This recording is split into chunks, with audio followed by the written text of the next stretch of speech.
Almarhum Dullah Jam'i bukan tertembak oleh TNI Polri.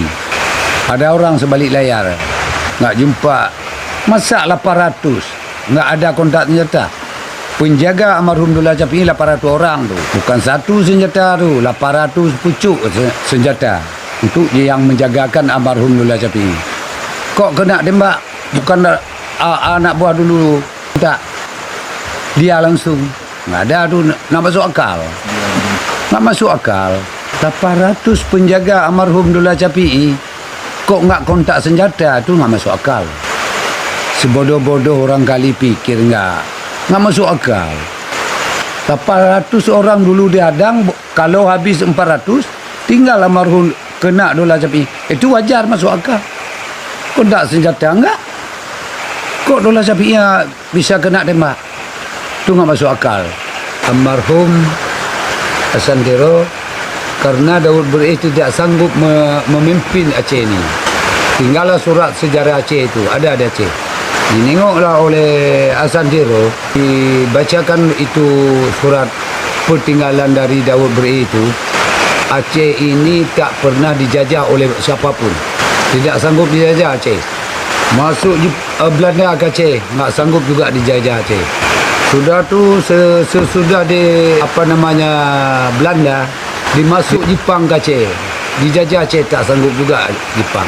Belanda dari Aceh pulang ke Belanda, diambillah berkas yang punya Aceh. Itu ada sejarah itu, ada buktinya. Mengapa Aceh ini ada lambang di mana aja? Di Kuala Lumpur ada, menurut sejarah, di Malaysia. Di Singapura ada Bukit Aceh. Mengapa di Arab Saudi ada tanah Aceh? Sampai sekarang orang Aceh pergi umrah ke haji, datang tak pakai sewa itu tempat. Sampai sekarang, mengapa? Lantaran Hasan Tero ini ambil berentaklah direbut kemerdekaan Aceh, dikembali ke Aceh. Bukan dia minta merdeka. Hasan Tero bukan minta merdeka. Kemerdekaan Aceh dituntut kepada negara luar. Dikembalilah martabat Aceh ini ke Aceh. Bukan sembarangan, bukan untuk merdeka. Aceh sih sudah merdeka. Bukan Aceh yang minta merdeka, Indonesia minta merdeka sama Aceh itu. Harus begitu. Karena Belanda nggak sanggup dijajah Aceh. Jepang nggak sanggup dijajah Aceh. Karu DITI begitu juga. Aceh nggak aman. Mengapa mandi darah semenjak dari nenek-nenek kita dulu? Belanda masuk ke Aceh ini ditembak orang Aceh, tapi nggak sanggup. Karena Aceh ini ada wibawa lah, ada martabat Aceh. Itulah Aceh ini, maka waktu zaman Soekarno dia oleh Daud Beri nggak sanggup memimpin Aceh, nggak sanggup. Makalah dimintalah oleh Soekarno. Itulah dikasih dulu istimewa Aceh. Yang ada istimewa Jakarta, Yogyakarta yang ada istimewa. Aceh nomor 1, lain nggak ada. Kalau di Indonesia, makalah sekarang lantaran orang Jawa pandai memimpin, Aceh tinggal. Sampai ke pesawat ada di Bali. Itulah bilangnya Selawah Darah, bilang ada dulu sejarah itu. Itulah dalam buku itu diperhati oleh almarhum Tunku Hasan Muhammad Tero. Diduduklah di Bukit Alimon 14 orang. Termasuk nomor 1 Daud Panuk termasuk anggota. Yang duduk di Bukit Alimon ditariklah bendera bintang bulan. Dibukalah buku sejarah.